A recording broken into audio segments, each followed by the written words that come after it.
Hello，欢迎来到黑皮好思，欢迎大家再次的光临。今天呢，我们做一个特殊的主题哦，所以先看完签到，我们再来做选牌的动作。今天我们要探讨一下你们内心哦，有没有什么人事物你现在比较纠结的，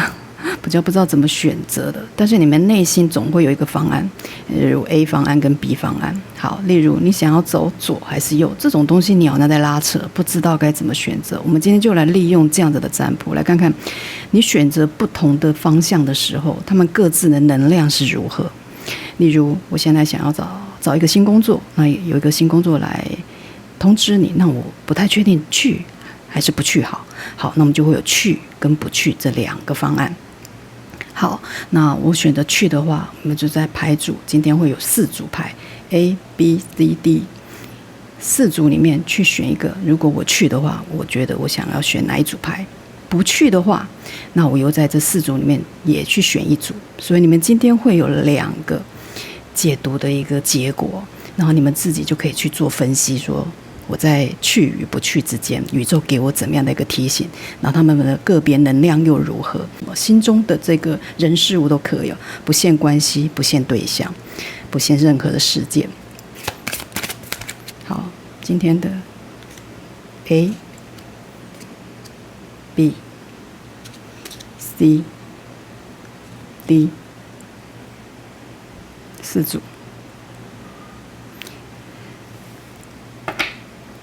一样哦，我还会继续抽牌，你们继续的去感觉4组，然后顺便想你的题目。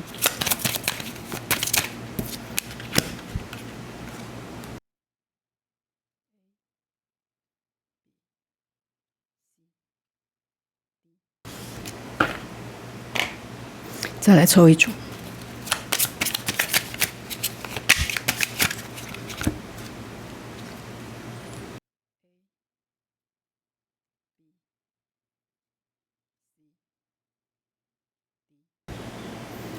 好，今天牌组就这4个，然后你不同的选择方案，各选一个你想要、你觉得有感应的牌。选择好的话，我们就各自分组见哦。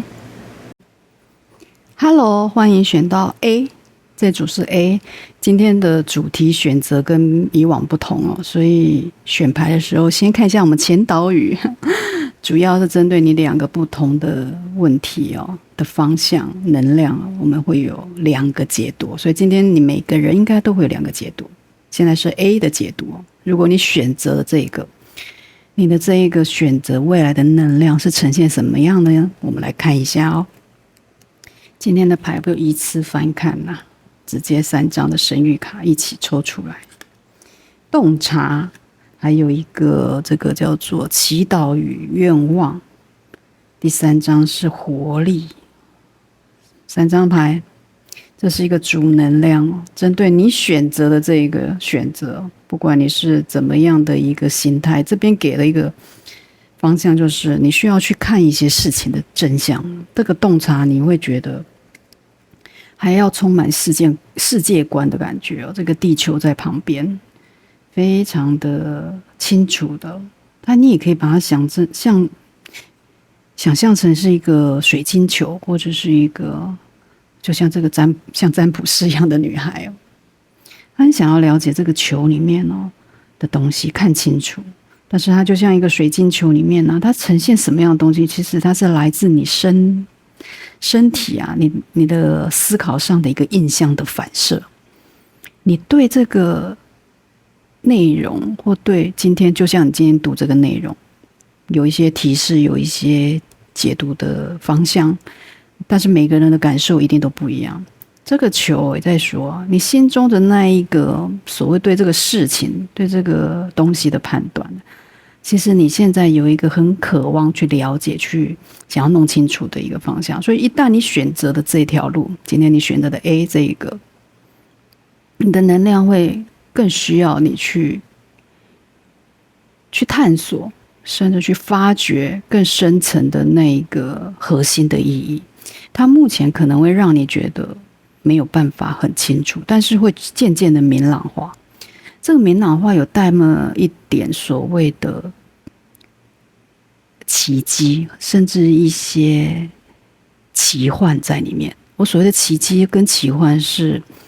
这个东西可能不是在你的理解力或者是你的认知范围里面所可以马上了解的东西，但是在某些时间的推移或者事情的缓慢的进程进度之后，你会越来越清楚的看到这样子的轨迹呈现出来，就他走的方向你会比较清楚。所以一旦你选择了我们这个 A， 这要讲的就是你会有这样子的一个很神奇的洞察，就像这个女孩就像个占卜师在看水晶球一样，去抓到某些重点。但是这洞察的背后也代表你要吸收一些特殊的灵性，很多的第六感要把它发挥出来，甚至你的五感，你看到的，你听到的，你碰到的，甚至你尝到的那种所谓的五感的体验啊，你去放大它，你会接收到很多更神奇的力量，很细微的东西。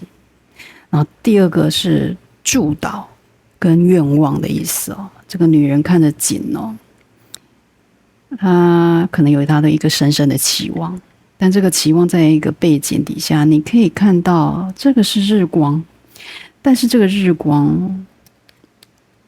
是灿烂的，我觉得是灿烂的。我觉得有一种刚开始太阳升出地平面的感觉。所以我刚才说的某些事情会慢慢的越来越清晰，也有这种感觉。看着这个景哦，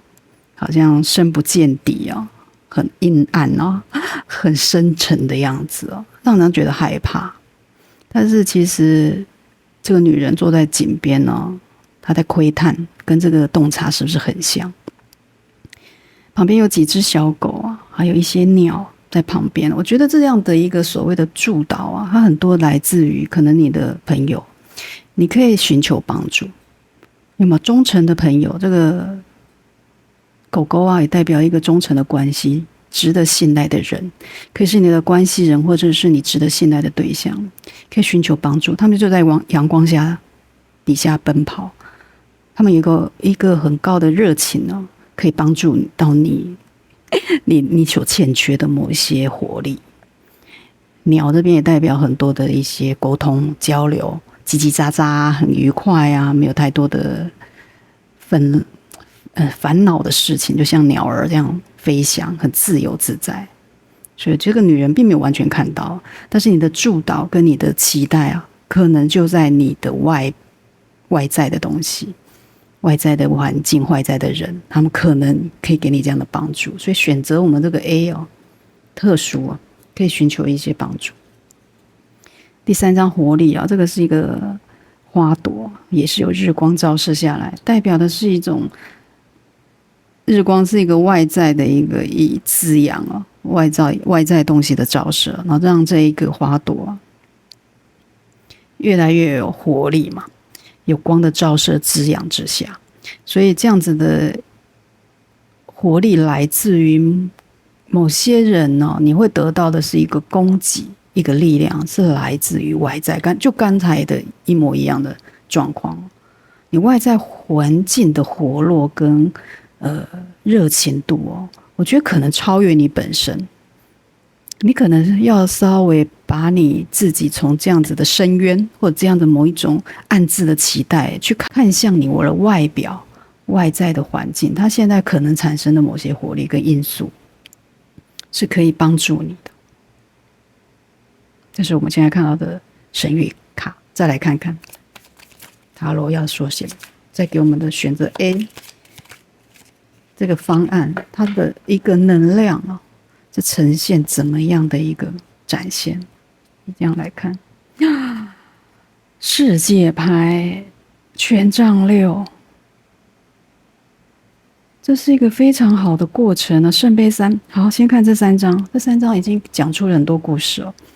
选择这个 A 啊，你的这个能量啊，不管你今天是要寻求某些关系的促进，还是某些事情的解决啊，这会朝向一个圆满的方向去达成。这个世界牌这有一个女生哦，像个女神一样站在中间，非常的和谐美满的样子，成了一个圈哦。她周遭有什么？她周遭有一个小男生，男士阳性的能量，还有老鹰，还有一个狮子，还有牛。它象征的是一种智力啊、感觉啊，甚至勤劳啊这个部分哦，去做拓展，甚至是达成平衡。然后这个男性阳性的能量在这边也有一种情感的交融，所以你今天在找的是一个感情上的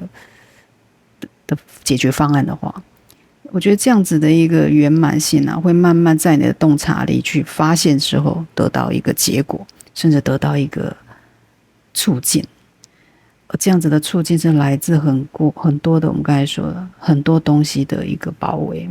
它有各式各样的一个情绪跟理智啊，甚至行动的展露啊，去呈现去圆满这个所谓的世界牌。所以洞察这边呢，要说的是说，这样的洞察力是朝向一个我想要达到成功的目标去发展的。因为中间出现了一个成功哦，这个权杖的6号牌啊，它是一种扩张的行为，而这个扩张很多还来自别人的一个吹捧、鼓励，甚至是认可。你看这个人是坐在马上，是的，被大家热烈欢呼的。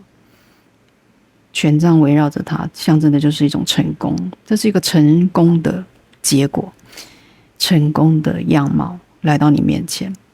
所以这样子的一个选择啊，选择我们这一组的人呢，成功会来到，而且是以一个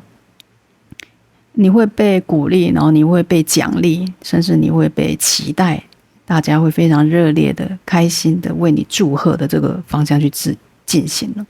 所以如果你没有抱持这样的心态的话，那这样的东西就不会来到。所以你如果一旦走了这条路，选择这个方案，你今天选的这个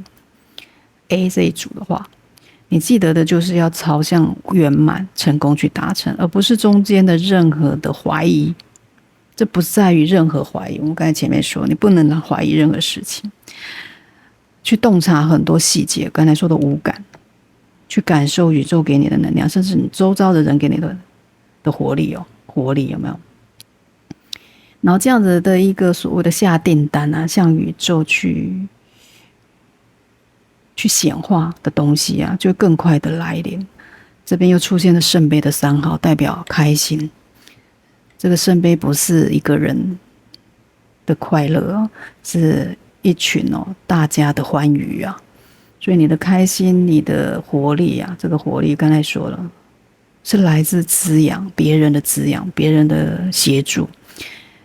然后去协助你去走向更快乐、更开心的一个状态。所以圣杯3啊，我觉得在这边我觉得非常的可以去用一个和乐的心去看待你们这样的过程。一旦选择这条路选择 A，你们就可以用一个比较开心的方法去进行，而且有机会得到别人的协助，这是现在可以看到的。再来看，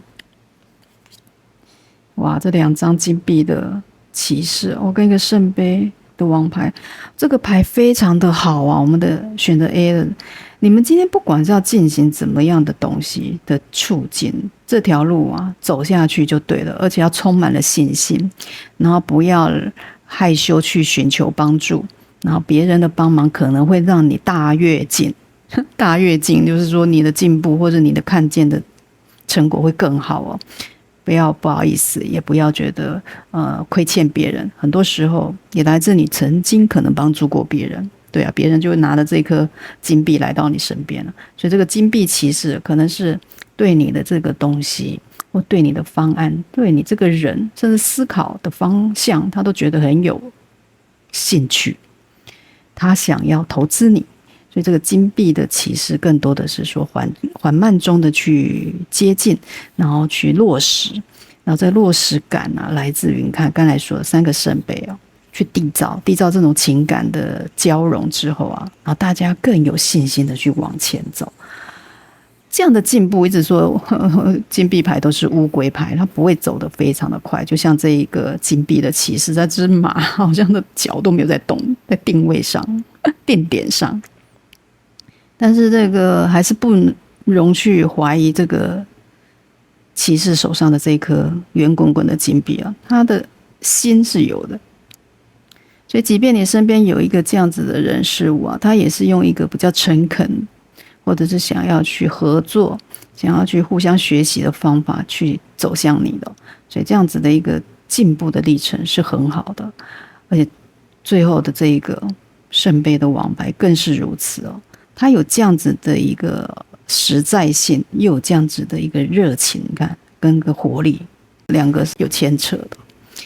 这个活力是来自于很高度的情绪原始，对这样的事件，对这样的人，对这样的关系的一个想法的促进，更多是这样，想要去发起，去倡议，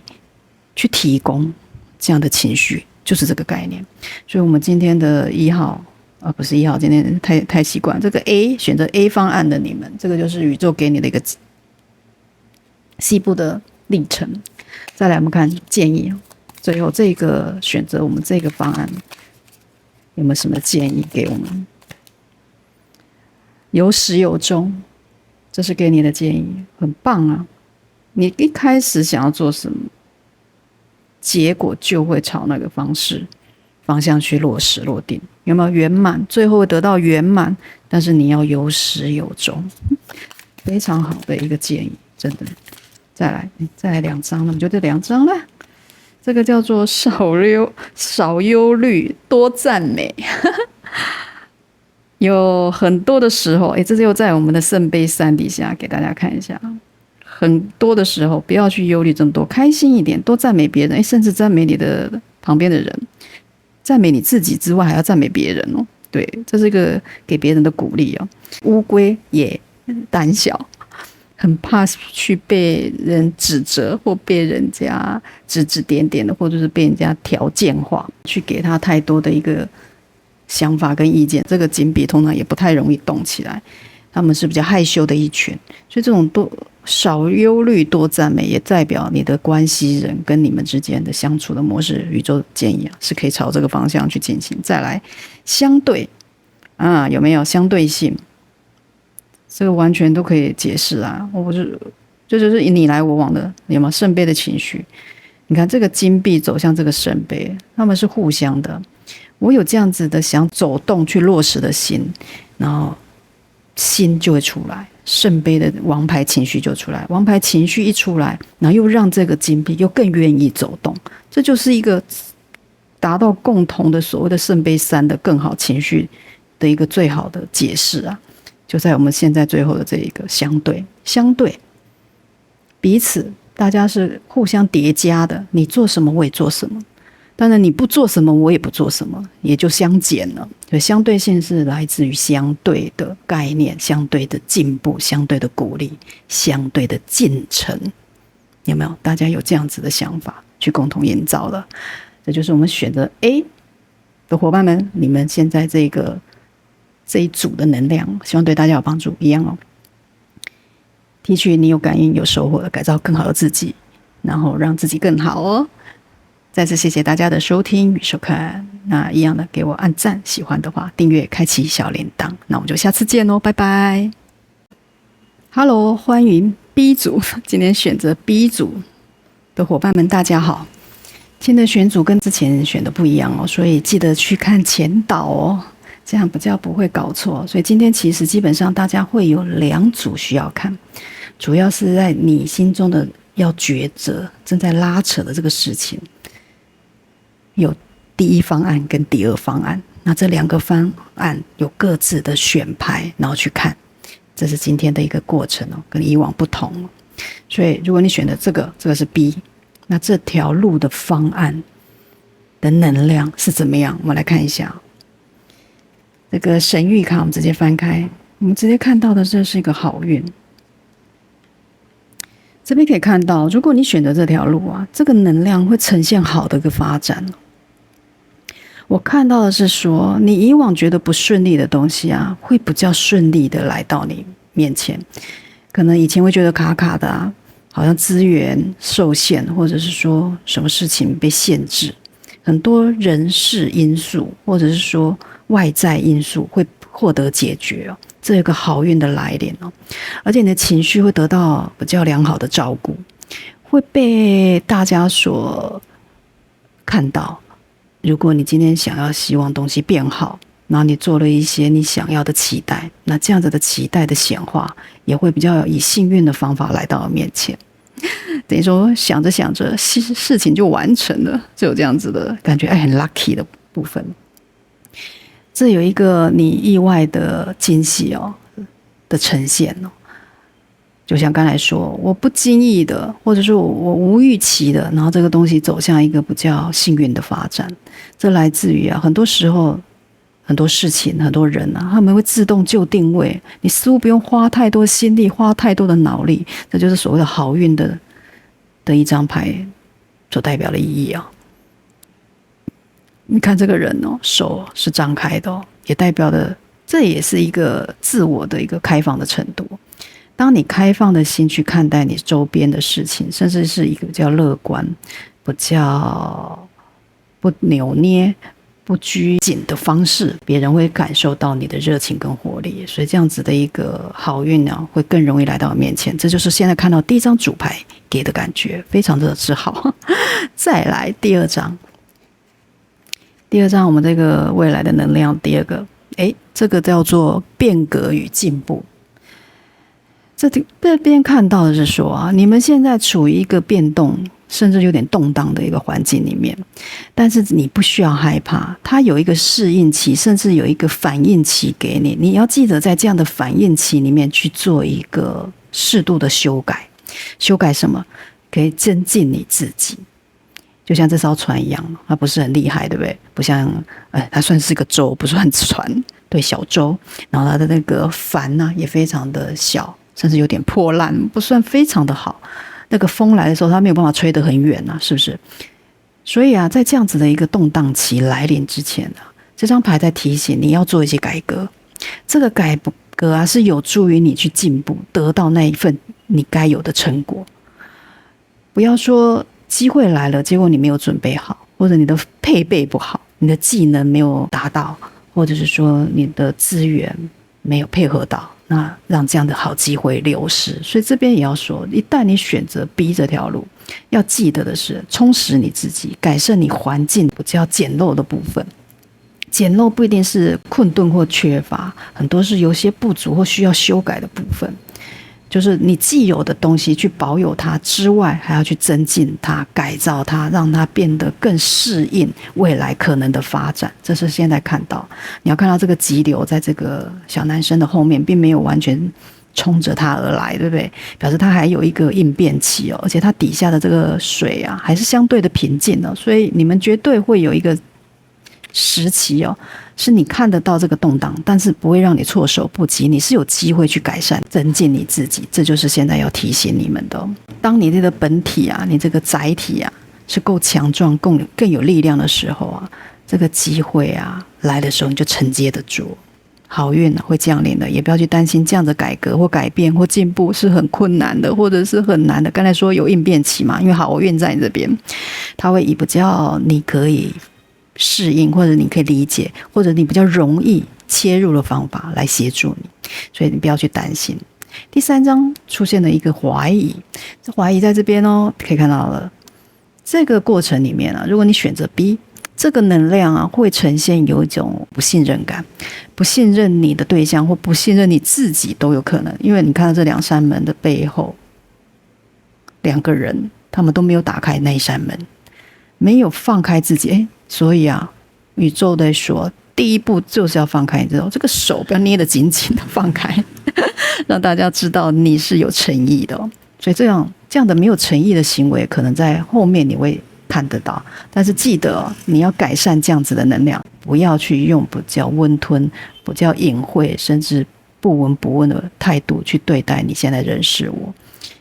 然后去产生更多的信心，去让彼此的感情更有价值。这种情绪价值如果彼此都被照顾到的，就不容易去怀疑了。试着去打开心中的这扇门，这扇门你可以看到这两个人其实手都已经放在门把上了，可以很清楚的看到，表示大家都想打开，都想看到对岸是什么，对面是什么。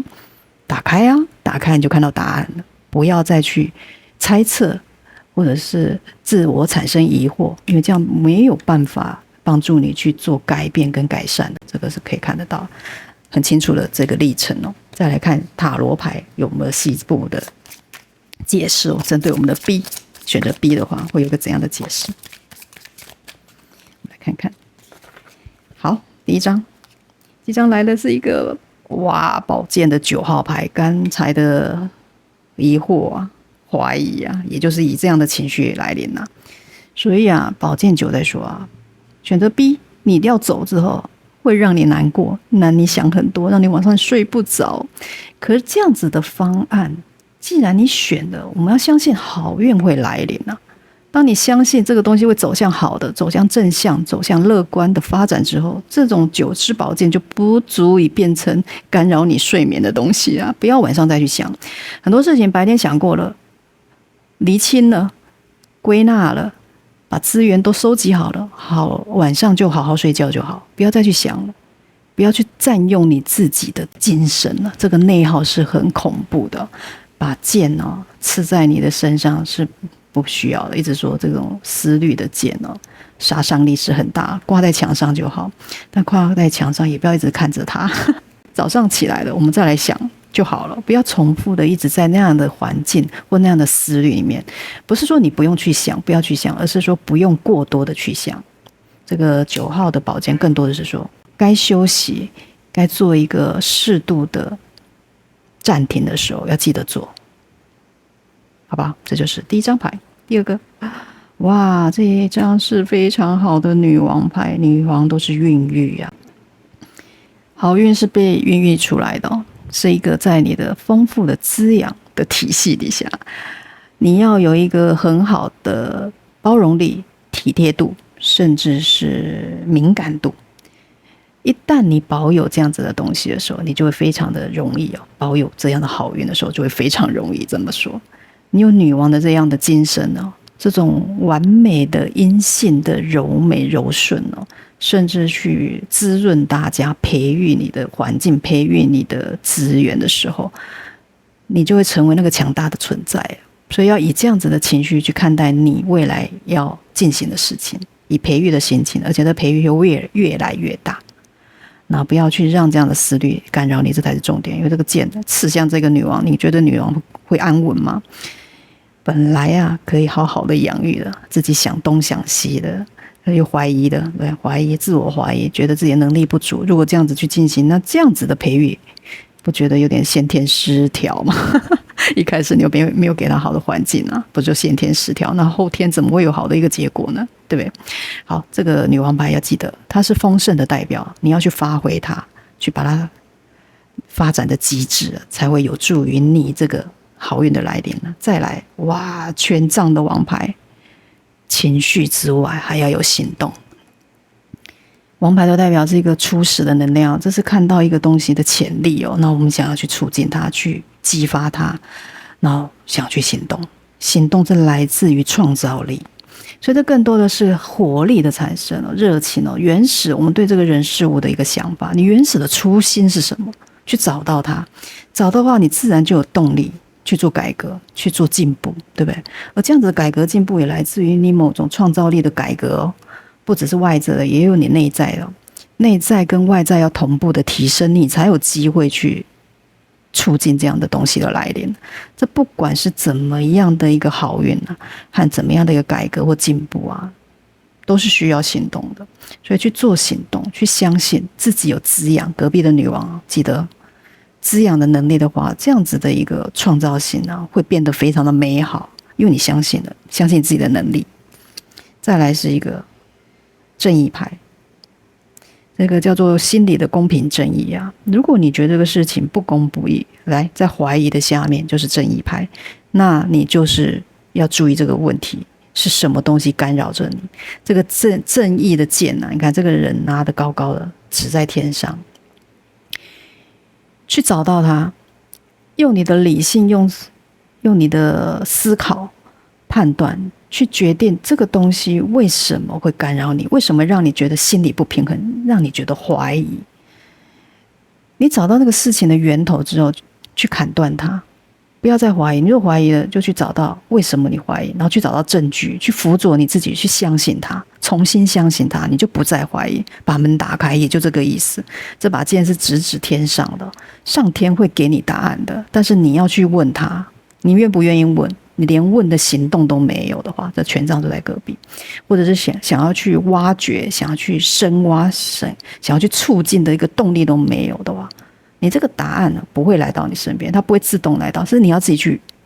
发展出来的。所以正义牌在这边，内心的平衡、内心的正义是来自你现在要去厘清的东西，而不是等待别人来帮助你。别人是没有办法厘清你任何的疑点，在你内心中的疑点，所以这种改革又在这里，有没有很多内心情绪的改革？自己要做一个判断，去促进它，而不是让你自己心中的那一些隐忧或者疑虑的东西继续干扰你。既然有疑虑、有隐忧，找到那个点、关键点，什么让你不舒服，就把那个不舒服的东西挖掉就对了。正义牌就是这样，找到正义的方法就是来自自己。塔牌关键事件会出来颠覆你，这可能是一个观念的改变。这个事件、这个人来临之后，它会让你重新的思考。你看，这个怀疑又在这个上面，我就觉得这绝对会是一个突破口啊！你走这条路了之后，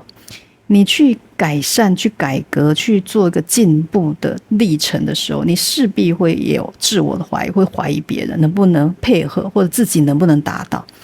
没关系，这个塔的事件就来颠覆你们的，就是因为你们去怀疑了，或者说你们去对这个怀疑产生怀疑了，那我们重新的去检讨它，检讨之后，塔的事件就带领事情来到更正向的一个发展，是重新改造的一个过程，塔都是这样的意义哦。再来，我们来看最后我们宇宙给我们的这一组，如果能量的话，走这一条路，我们要怎么样的建议？有没有怎么样的建议？我们来看。宇宙给了什么牌？从不落空，红红火火的，有没有这张牌？从不落空，你的任何的努力、任何的行动、任何的一个心意的表达，这个东西宇宙是都知道的，它不会让你做白工的。即便现在没有，它会以另外一个形式来到你面前，弥补你的。所以你要做的事情去做，这个东西不会让你失望。所行之路，有没有？所行之路，这代表是一步一脚印啊。所行之路从不落空，这个话接在一起，非常的有意义哦。你的进行的改革啊，它是不会亏待你的。这个变化是你的周遭的人事物都可以感受得到，他们也会相对的配合你而变化，是个宽广的，是一个长远的，是个值得期待的路。好，有始有终，我觉得完全在讲一件事情，有没有？从不落空，所行之路有始有终，什么事情从头做到尾，现在该去做、该去想的事情，想完之后就去行动。行动来自于你全部的思想跟你的身体的同时的配合，所以有始有终这边说的，一旦决定了就不要放弃，一旦开始了就不要结束，这就是有始有终想要说的，这是宇宙给我们选择 B 这组宝宝们的建议啦。好，希望对大家有帮助。一样啊，喜欢的给我按赞、订阅、开启小铃铛，然后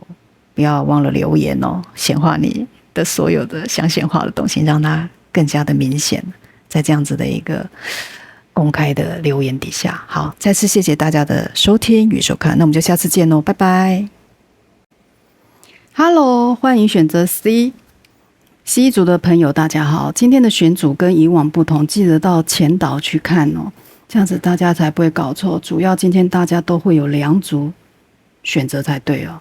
主要是针对你现在心里的这个人事物哦，你可能有纠结，你有选择困难，不知道该走哪一条路。那现在不同的路，然后选择不同的组别，然后去看那个能量是怎么样。这是今天的比较特殊的选法。所以现在针对你现在选的这个 C 这条路啊，我们看看能量如何。首先来看看你们的神谕卡。第一张出来的就是十字路口啊，这边可以很明显的可以看到，以前呢，即便做了很多选择，那未来还要继续做选择。这可以看到的是说，你的方向会从原来的一个决定底下，又衍生出一个新的决定。所以这个决定是延绵不绝的哦，会觉得很烦，对不对？可是其实仔细想想，我们的人生都是由不同的选择所累积出来的。这样子的不同的抉择，就造就大家各式各样的人生，这也就是它有趣的地方。如果你用这样的心态去看，你就不会被这样子的抉择干扰，然后会产生忧郁。你要把它看成说，那是一个对于未来的一个路的一个惊喜。对，就像这样子的一张牌出来出现十字路口，可以看到它上面的牌子还非常清楚的指标哦。都有指示往哪里去哦，所以不管它是怎么样的一个选择题哦，我觉得它其实是可选择性的，并不是模糊的，并不是不知道该怎么办的一个状态，可以更多的选择。这可以代表是你的欲望，也可以代表是你的现在的很多的想法，或者是其实你有很多的选择。未来啊，选择的 C 这一条路啊，更多的是说，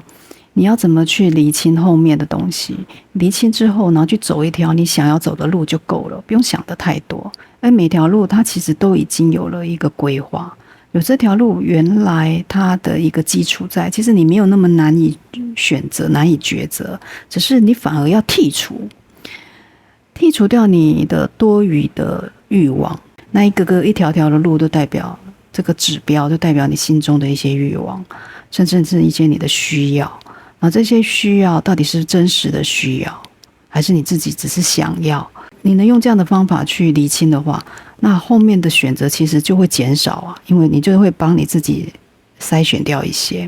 那这个选择就会更加的容易，所以更清楚的去知道自己想要什么。就是我觉得后面你选择 C 之后，宇宙想要告诉你的。我觉得你们是优柔寡断的一群人哦，所以才会有这种十字路口，就到什么阶段都有不同的十字路口，对你们来讲好像有点烦，对不对？没关系，我们来看看后面还有什么指示哦。这个是一个，它的标题是说接触盖亚。接触盖亚的意思是说，接触大自然。盖亚是那种所谓大地之母哦，天地人啊都是合为一体哦的概念啊。看这个小女生。他去户外舒展他的筋骨，去享受芬多精，享受大自然给他的活力、跟热力、跟生长力，有没有？根往下生长。很多时候的灵性的触发，或者说自己心灵层次的一个平静哦，就来自于很多时候是去接触自然的东西。他不一定说就只是走上大自然，而是说不管这样的人或事件或关系啊，你去寻求更原始的感觉，就像这个根部去找它的根源是什么，你会更容易去判断你未来要走的路，接近事项的本质，甚至你个性、你的情绪所需要的本质哦，这就是一个你找到你自我舒适的一个方法。你可以像这个女孩一样舒展，一样海阔天空，但海阔天空来自于心理的平静，心理的平静又来自什么？就来自自我对未来的安定。所以这样的安定感你是可以寻求得到的，只要找到原始，你为什么喜欢这个人？你为什么喜欢这件事？你为什么喜欢这个工作？为什么？找到那个为什么之后，你就更有想法，更有动力的去前进，甚至解决一些难题。放松自己啊，一直说这个接近大自然啊，就是以一种原始的宇宙循环的方式。宇宙在说，你就是以一个动物性的本能哦，去过你的日子，过你的生活，你就会来得更加的容易，更加的舒服。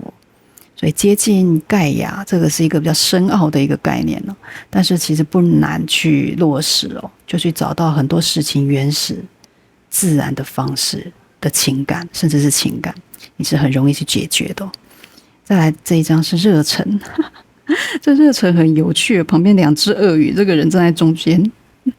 这没有热情是表演不下去的，如果他是一个表演者的话。所以这在讲的是说，你对什么事情都要有一个有没有原始的动力，天然的，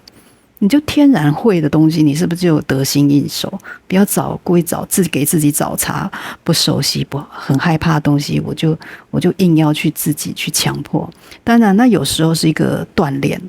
但是你要记得阶段性，不是突然跳跃到一个很困难，然后自己难以承受的部分，然后就想要去突破它，那就太难了。一步一步来，这个驯服2条鳄鱼，你不能一开始就会吧？对，起码从1条开始。这个表演要成功，也在于说你对这个事情你要有掌控力，然后你要对这事情除了热情以外，你还知道你要怎么去发展它，甚至发展你自己更专长的部分。这就是我现在看到的这个所谓的热情，又在盖亚旁边哦，很明显看到又有绿色，很多绿色的能量，果然是一个非常的活力、原始活力的一个能量哦。接下来看用塔罗牌来深度的解析，后续有没有什么东西可以再知道的？第一张是我们的战车牌啊，所以一旦你选择这条路的时候，你会很快的去决定。以前你可能会犹豫不决，会觉得选择困难，但是在你这个方案进行的开始啊，你会觉得这个东西没有这么困难了，你越来越知道你怎么去做决定。这个战车牌你可以看得到，这个是人面狮身哦，前面有一白一黑，这2个代表的是2条路，所以你们最后会把你们这些一堆一堆的选择，甚至是欲望，你们会浓缩成简单的1、2，左或右，就这么简单，2选1，这样会更容易理清，更容易有方向去决定。所以这个事情呢，后续你不用太紧张，你会有一个人来协助你，甚至有一个人来协助你，因为这样子一个战车牌代表某些力量的介入。这个人面狮身上面是有一个人的，是有一个人来帮忙的，他要决定往哪一条路走。你可以是这样子被提醒的人。如果当你停在一个点上没有办法行动的时候，会有一个动力或一个人、一个事件来协助你去促进往前走，这就是现在看到的。所以你的十字路口在未来这个 C 的一个路啊，它的能量不会让你困扰，它反而是你在经过这样子这多的条件，你反而有选择权，而你的选择权最后你自己会归纳成简单的几条路，然后你就去做决定，而这几条路甚至是别人可以帮忙你去做决定、做分析的，然后让这样子的方案更精简、更容易去判断。这可以看到你的那个力量就会来了，就知道怎么往前走，这个前进的动力就出现了。展现在这里的第一张战车牌，就是一开始你就会有一个行动力，这是很不错的。选择这个方案，哇，过来就是一个宝剑的9号牌，想很多哦。你即便知道怎么走，或别人告诉你怎么走，你依然会想很多。我觉得你们就是一个优柔寡断的人，非常有可能，因为你刚才前面说，你可能有一段抉择的路，但是走到这一条方案的时候，你依然会有不停的小决定出现，让你做决定，所以你的人生就一直在决定当中。但是其实你的决定很多来自于你想太多、忧愁太多、忧虑太多，很多思考过深。剑代表的都是思虑，前面都说过，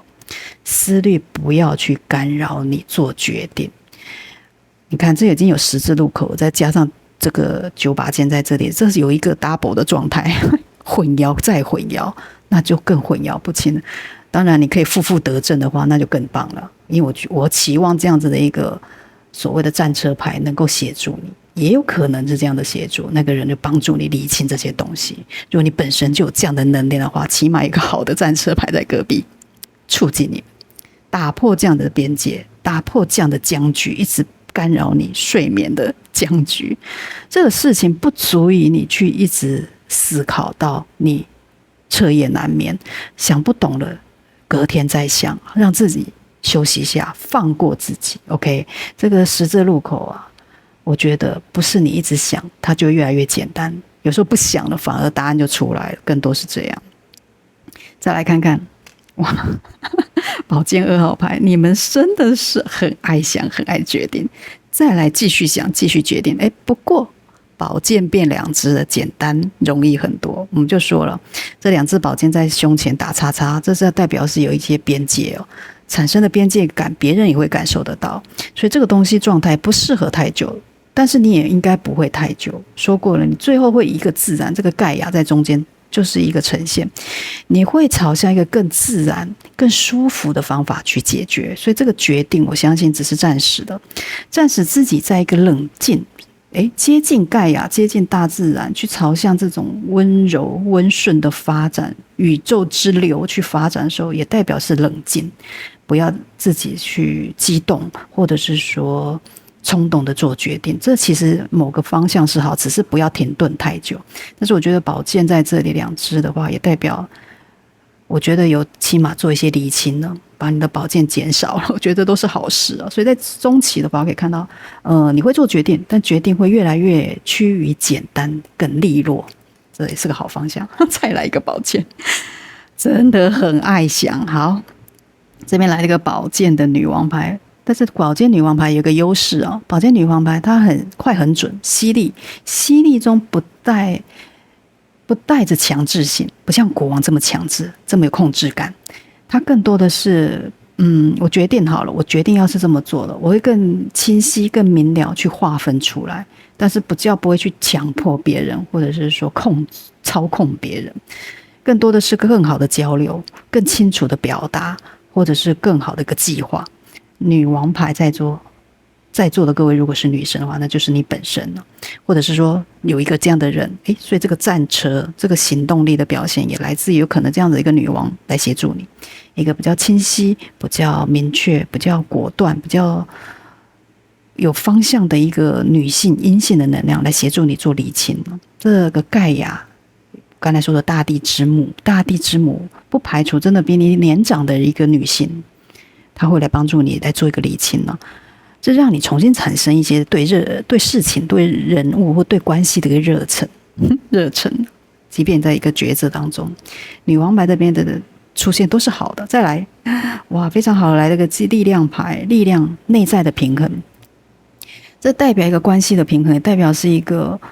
所谓的我对这个事情的共同的促进达到一个和缓的状态。为什么这么说？这个女生跟这个狮子啊，她是一个和平相处的概念，它不是用武力去压制或控制它，然后狮子也不是这样，所以他们是一种互相的温柔的支持跟包容，然后去理解，然后产生的平衡。所以力量牌更多的是内在产生的力量，所以不排除的是有这样子一个力量的呈现，可能就是这个所谓的比较高阶的一个宝剑的女王，一个比较成熟的女性来协助你做一个力量的呈现，让你知道怎么去做这样的一个决定，怎么去处理这样的事情。所以选择西安方案的人，你们有很多的助力跟贵人看在这里。虽然你们自己很爱想，但是你们有这些人的帮助底下，你们会做决定做得更加的容易，这起码可以看得到。再来看我们宇宙给我们这个西方案有怎么样的一个建议哦。只要相信，有没有？只要相信自己吧。对啊，先是相信你的这一个战车牌，不管这个是你自己还是别人，有一个这样的能量，如果心中有冒出这样子的动力的时候，相信它，只要相信，就去朝方向走。它指出一条路，或你的灵感，或你的直觉有告诉你某个声音的时候，去看待它，相信它。然后不要让这些干扰继续，这样会更容易。来，跳了2张，直接看，少忧虑，多赞美。前面是不是有出来过？不用多说啦，给多的那个赞美，在彼此跟你的关系人之间呢，也给你自己的赞美啊。少忧虑，有没有？宝剑9，不要想太多，不再受苦啊！这菜太好了，也说了嘛。有一个这样子的能量会来帮助你们，不再受苦，而且出现一个这个方向盘呢，有没有？汽车的方向盘是不是越来越有方向了？知道该往前走，往哪里走？不止往前走，还知道往哪里走。这个车啊，是在你的控制当中的，所以这是很好的一个能量的呈现。又在我们的宝剑的女王跟一个力量牌的上面，更多的去可以相信的这样子的人会来帮助你。然后或者你自己有办法去理清哦，你的那个清晰度会提升到女王的等级哦，让你自己不再受苦，因为你方向就会出来了，热忱也出来，力量也就出来了。OK， 这就是选择 C 方案的一个能量呈现，希望对大家有帮助一样哦。喜欢的给我按赞、订阅、开启小铃铛，然后我们留言是让这个能量更加的活化。OK， 好，再次谢谢大家的收听与收看，那我们就下次见喽，拜拜。嗨，欢迎选到 D， 今天这个是 D 哦，第4组。我们的选牌跟以往不同哦，记得去前面前导去看一下怎么选择。主要今天是针对你内心的一个关系或在乎的人事物这个事件哦。你心中有2个方案，你不知道该走第一个、第二个，还是该走左、该走右，你不知道怎么抉择。那不同的想法里面，我们去选一组牌。然后去看看这一组牌的能量是如何，来帮助你来决定这2个能量里面你怎么走。所以今天是一个特殊的一个选牌的方式哈。我们来看看我们选的 D 的朋友们，你们这条路的能量如何。首先来看你们的大指示牌神谕卡，第一张拖延症前面就出来过了，以前就出现这张牌。如果你们重复的选择到，这就是能量的一个延续哦。拖延，什么东西在拖延？这个事情哦，你如果选择 D 之后啊，这个拖延症的东西，我觉得是一个主题哦，出来的第一张。我可以看到的是说，这个事情即将会得到一个所谓的明确性的决定之后，你又会在一个决定当中又暂停。然后这可能会来自你自己本身对这事件的一种担忧或引诱，这种过去的这个能量可能会让你裹足不前，然后这种拖延来自于你的个人，也可能来自的你们的相对的人事物，他们现在有产生这样的一个能量。所以如果一旦拖延在这边产生的话，可以看到这个事情不会马上得到结果，它会有一个稍微拖沓的一个时间一个历程，需要慢慢的去等待。然后这样子的拖延，就像刚才说，也可能是人为造成的，有人故意不解决问题。所以有时候如果你这一边不是拖延的这一方，你就变成是等待方，你会很讨厌，会很纠结，现在到底该怎么办？他这个事情不会马上的水落石出，所以这个是地方，如果是你自己的部分，你自己的担心受怕，当然我们可以改善。但是如果是别人的能量，你的关系人的对应人产生出这样子的一个心情跟情态的时候，就比较难去push，或者是说去加速这样子的结果的进行，比较不方便，因为别人的能量我们比较难控制。但是拖延好不好呢？不知道。我们来看后续的能量。后续来到了这第2章是接受爱。这个女巫她在调配什么？调配什么不知道，但是跑出了很多爱心啊。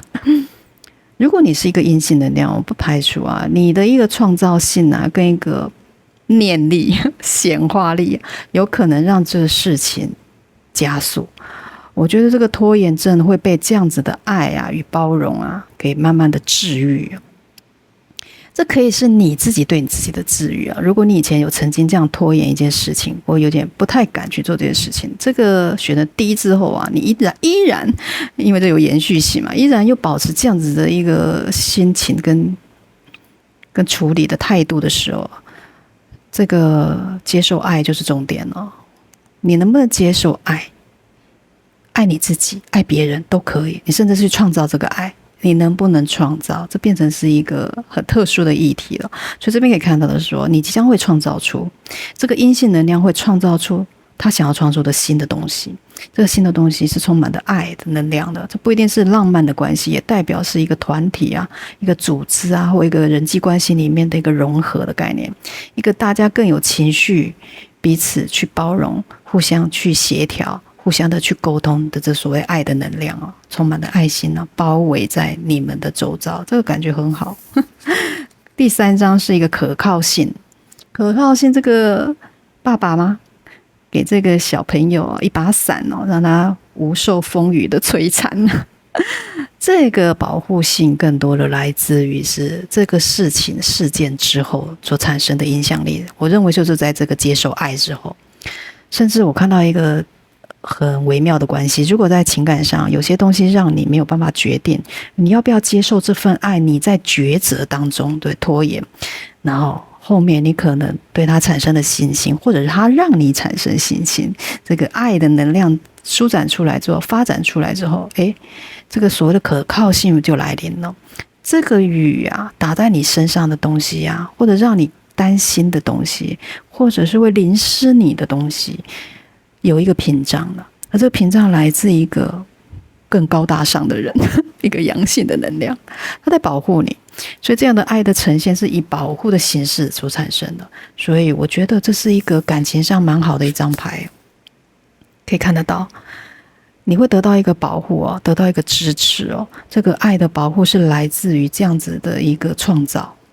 所以拖延一开始或许是不好的，但是慢慢的拖延当中，或许也就产生了爱。这个是一个低的能量哦，我选择低这种的能量的特殊点哦。一开始会觉得好像很慢，好像看不到结果，事情尚未水落石出，但是在等待的过程里面，却创造性的一些东西出来，却有一些创造的爱，创造这个所谓的喜悦的能量出来了，而且是让大家觉得更可靠的力量，蛮好的。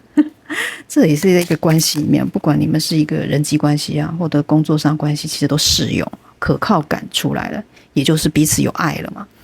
个团体的相互性也是来自这里。哇，圣杯的侍从，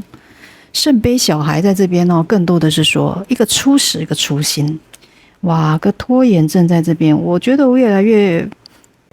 越不会觉得这张拖延症不好了。拖延症这张牌可能是来自这一个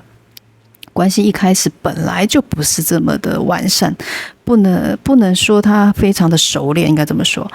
这个开始的一个小孩出来，他有一个心，他有一个初始，我想要奉献，我想要去促进的这颗心，这是一个原始的热情跟动力哦。所以在一个所谓的拖延底下，就显得说不用去苛责这样的一个圣杯的小孩了。他不是故意的，他可能就是因为我不熟练嘛，我没有那么的熟悉在这样子的关系或者感情或者事件的处理上，这可能是你的关系人或你的对象，他可能年纪比较轻，或者真的比较稚嫩一点，所以他在这样的事情的处理没有办法那么成熟，所以这个拖延症的产生就是来自于现在这个小孩啦，所以不要去苛责他，给他一点时间呢，他不是故意产生要让你混淆的一个状态。哇，果然金币的王牌出现了。这个小朋友他会成长的，他慢慢会盖过他原来的那种无知，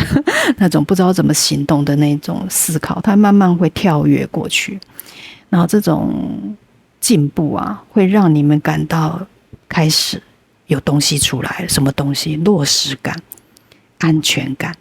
这更多的也代表某些金钱上，如果你在等待某个金钱上的落实的话，这是一个促进，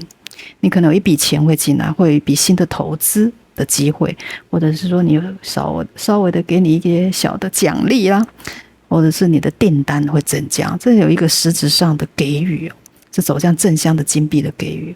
但是这样的一个初始能量一开始不会很多，甚至还会有点慢，金币都有土的能量，但是一旦给出来是蛮确定蛮实在的，而且又在这个小孩旁边，不是这么熟练，要记得给他一点时间啊！你看，在这个拖延症底下，就是金币的王牌，又象征了土性，所以真的不需要去着急。越来越觉得你们拖延症也不是个坏事，这是一个时间，一个事件跟关系酝酿的需要的时期，它就需要这样，没有办法快。再来看到的是一个教皇牌，哇，非常好！教皇是一个法定的、一个公开的，甚至是一个传统性的落实。感情上表示有些人要给你一些交代，我所谓交代不是浇水，交代就表示给你一个满意的一个答案，希望你们关系是走向接触性的发展。接触性就是热络的。是实际实在的，不是台面下不公开的，要有接触，要有交流。是接受爱的，尤其又在爱底下。如果是在一个公司里面呢，或者是在某些事件里面，你们现在要解决的事情呢，你们会在一个彼此的关系的融合的巩固，去达到团体性的共荣、共同的发展，而且共同的发展是大家合可的，是通过某些甚至组织机构的认可的，就有承诺的概念在里面，公开嘛。白纸黑字，甚至就是想要跟你走入婚姻，那张纸也代表一种婚约的概念。所以不管在情感上、关系上走向这样子的一个东西，未来它有一个想要落定的感觉，不管是你的本身还是你们的关系人，尤其又在这个爱的融合熔炉底下，这是一个更好的一个概念了。再来8号宝剑在这边尴尬啦。一开始啊，这个东西的落定或者东西的来临，会让你产生有点绑手绑脚的感觉。某些东西，我因为签约了，反而有些东西我就被绑住的感觉。所以宝剑8有这样的概念。然后感情也是一样啊，本来是一个暧昧的关系，突然落定落实了，彼此对彼此的这个身份的不同之后，有些行为跟想法也就改变了。这个像一个人家说，换了一个职位就换了脑袋是一样的，在工作上也会这样。有些东西就会有点，因为某些事情我们并没有经历过，或者是我们没有处理过，我们会担忧，会害怕，那我们就觉得不知道该怎么办。所以这可靠性在这个底下，我觉得也有一个象征呢。突然受到的这个屏障的时候，还觉得受限了。就像这个小朋友，他本来可以在小雨里面乱跑，觉得很好玩很有趣，但他的父亲他觉得我要保护你，我给你一把伞，你只能在伞下行动的时候，就变成限制。有可能就是限制，又是牵制，但是这是一种爱的限制，一种和乐行为的限制，合约的限制。那你愿不愿意牺牲一些自我的自由？这也是一个议题了。选择 D 这个方案之后，这个能量会朝向这样，有某一些束缚感出现，但是这更多的是一个思想上的需要再去做调整，不要让这样的思考或者是说这样子的不习惯这样的东西去捆绑你，跟过去不同不代表不好，然后大家去找到一个适应点之后，让自己从这样的剑的一个束缚跟界限里面去跳脱出来，这就是现在要提醒的。不要被这样子的一个教皇牌的所谓的落定那种公开的一个约定融合的关系所影响你对未来的想象了，不需要觉得被受限，更多是这样。哇，这边是一个圈，圣杯的女王，圣杯的女王这边在说的是更多的情绪的包容、理解跟培养。圣杯女王都有很高的一个女性的优美的气质哦，阴性能量的品质在里面，而且在这样子的一个可靠性底下，也不排除啊，这也是一个所谓的柔性的力量在旁边围绕着你哦，它不会是一个突兀或者是说攻击性的保护，我觉得它们更多是一个柔美的一个力量的平衡。所以如果一个圣杯的女王在这边更多的是说情绪的饱满度会给的很充实很充裕，所以尤其又在这样的可靠度可靠性底下，我觉得这样子的一个充实性一定会打破你原来感觉到的束缚感，或者是忧虑感，或者是说任何被捆绑的感觉，任何被限制的感觉，会在这样子的女王的一个包容力底下，其实是会被打破的。这就是我们现在看到的一个我们D所呈现的能量。好，我们来看看现在宇宙给我们的建议是什么。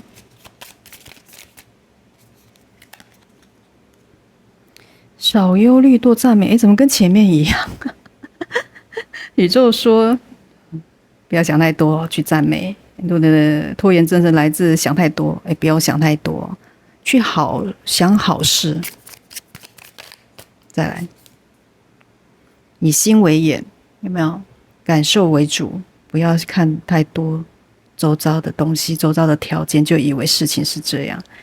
在接受爱底下，来一张以心为眼哦，你的心眼很重要，心里的感受，而不是脑袋里的感受，这个爱啊就会出现。再来一张，成全。这个爸爸有没有给这个小朋友伞是一样，成全，有一种爱护在里面哦。我不在乎我自己有没有淋到雨，但是你不能淋到，有没有？这也是个成全的意思，而且又在这个圣杯的女王底下，这个能量我就很明显哦。我选了 D 之后啊，这里面不管谁是阳性，谁是阴性的能量，你们之间都有一个成全性在这里，你们共同以心为眼，然后去创造这种接受爱的一个表现。这可以是一个团体哦，你们团体的应该说是阴阳的调和，这可以看到你们这个特殊的能量。我们第一，你们阴阳的调和之后，我们就可以突破这所谓的自我的限制，或者被某些东西限制的一种